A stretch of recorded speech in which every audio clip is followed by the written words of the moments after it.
my name is Rachel, and today's yoga practice is called Yoga for Direction. So let me know if you can relate to this at all, but I feel like in my life, when it comes to bringing my dreams into reality, I follow a similar pattern. So first, that dream may start out as a simple seed of inspiration or just intuitively feeling in my heart what it is my dreams and desires are. But then I begin to brainstorm and try to get mental clarity, thinking about what I can do to bring that into my life.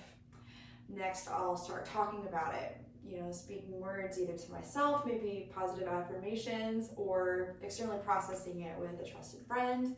And then lastly, I'll start taking bold action on that direction I want to go in my life. So no matter where you're at in that process, if that's something that you feel you're in, this class is designed to help us get clear on our thoughts and words surrounding our direction and then take bold action in that direction.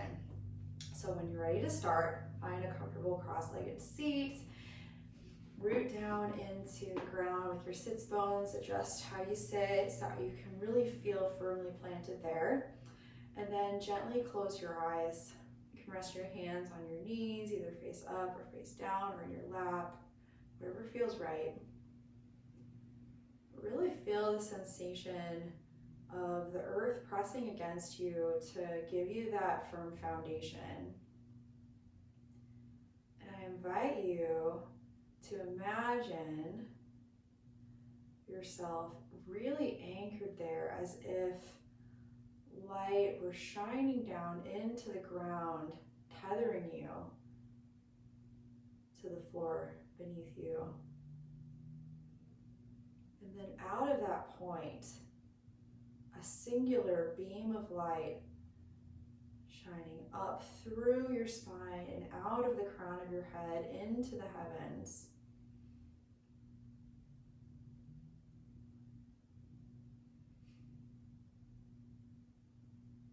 And for you, maybe different thoughts came up as we began to talk about direction.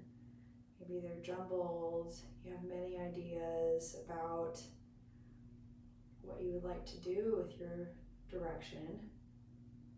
Maybe you have a singular thought about where you're headed or some verbiage around that. Or perhaps you even know exactly what it is you need to do. You can call that singular thing to your mind and hold it there. Maybe set your intention to be dedicated to that thing today. I have clarity of thought, clarity of word, clarity of action. Hold whatever that is for you in your mind's eye. Allow it to dissolve. You can call it back to you as we practice. Move through our postures, our asanas, our moving meditation. Gently blink your eyes open. And we'll meet standing at the top of the mat. Just as we found our grounding through our seat, feel it through your feet now. Maybe the tips of the toes are connected, heels slightly apart. Gently tuck the tail and feel rooted here through the feet, all four corners. And really strong as the crown of the head reaches towards the sky. Inhale here, arms swim up. And then on your exhale, keep your hip points shining toward the front of the room and just rotate the chest to the right, spreading the arms wide like a T, almost like warrior two arms. Inhale, come back through center. And then exhale, likewise twist to the left. By keeping your hip points square to the front, we're simply twisting above the navel. Inhale, back through center. And now exhale, sit back into chair pose. Send the weight into your heels. A little squat. You may even want to glance down at your toes just to kind of see where your legs are in space and that your toes can float if you'd like. You can give them a wiggle. Inhale here just to find some length. And then exhale, draw your hands to your heart center. Begin to twist to the right, kind of like we did in Tadasana. You can even hook that left elbow outside your right knee if you want some more leverage. But just like we did in our Tadasana, maybe just take a quick assessment at your legs. Be sure your hips are jutting out in one direction and your knees are even.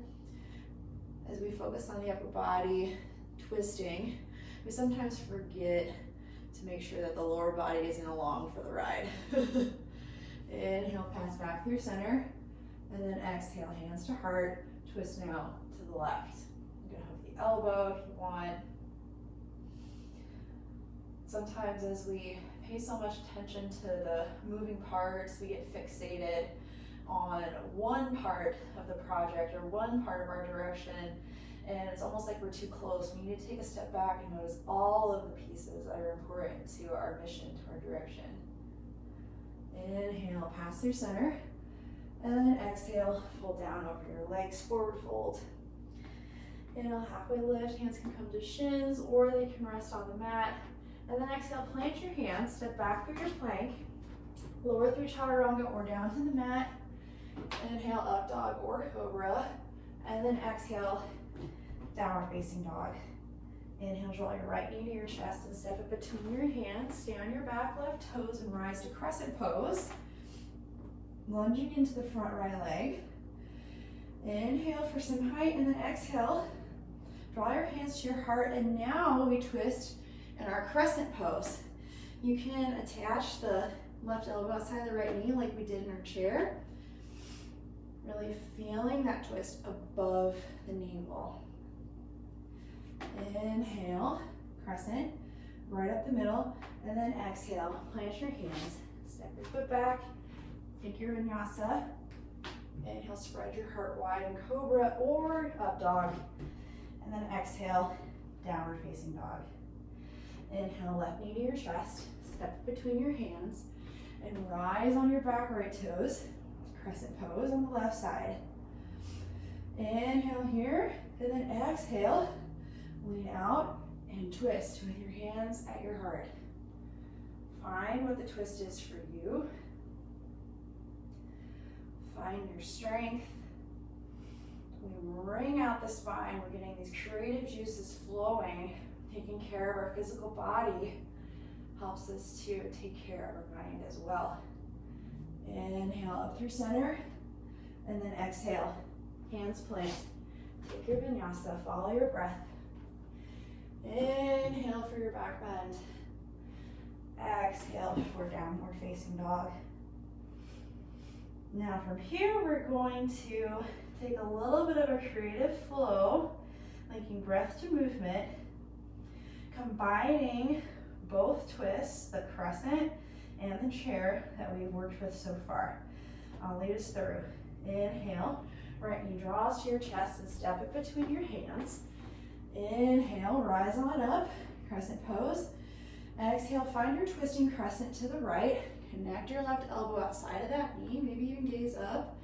Now feel the weight beneath your right foot. Really shift the body's weight there. And then begin to balance. Lift up those left back toes and set them next to your right. We're in twisting chair. Nice. Inhale, come through the middle in our regular chair. And then exhale, let's take it to the other side, chair to the left. Send your weight into your left foot. And then on your inhale, begin to float those right toes and step them back to the back of the mat. We find our twisting crescent. Nicely done, everyone. Inhale up through our middle, our regular crescent. And then exhale, hands come down. Take your vinyasa. Wipe your slate clean or skip it if you like. Either way, we'll meet in our downward facing dog. One inhale here. And then exhale, lower your knees to the mat. Send your ankles out to one side. Come to sit down on the mat with your knees bent. About a fist's width distance between the heel and the seat. Maybe a little more, maybe a little less. And then go ahead and lay back. Let's move the spine in another direction now. Press your arms into the mat on either side of the torso. And on your inhale, pressing through the arms, the feet, lift your hips to the sky. You may want to stay here. You may want to walk your arms underneath and take a clasp of the hands, knuckles drawing towards your heels, and really pressing out of the shoulders, And the feet. Sending the spine in a different direction. One last inhale here. And then exhale, lower back down to the mat. From here, we'll move the spine in the opposite direction. Trying halasana, plow pose. If you want to place a block above your head, feel free. If you know your toes won't touch when we send them up and overhead.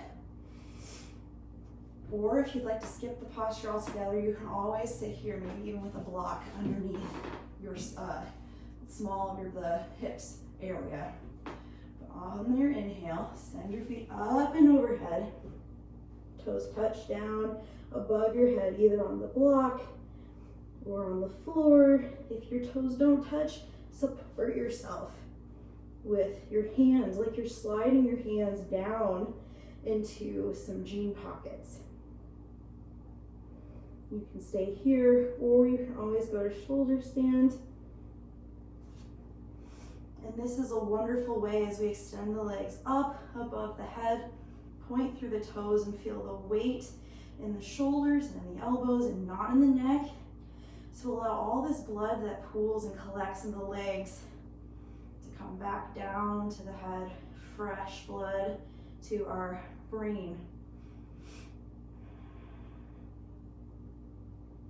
If you took a shoulder stand, go ahead and allow your feet to come back overhead and then roll down out of your halasana, your plow pose, until your feet meet on the mat.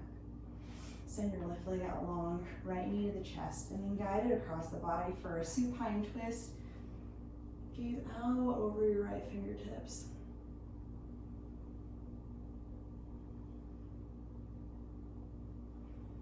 Breathe with nice, deep, big, full belly breaths. Grab that right knee. Come back to lay flat, and then switch. Left knee to the chest, right leg comes out long, and then take that right knee across the body and gaze out over those left fingertips. Just a little more twisting.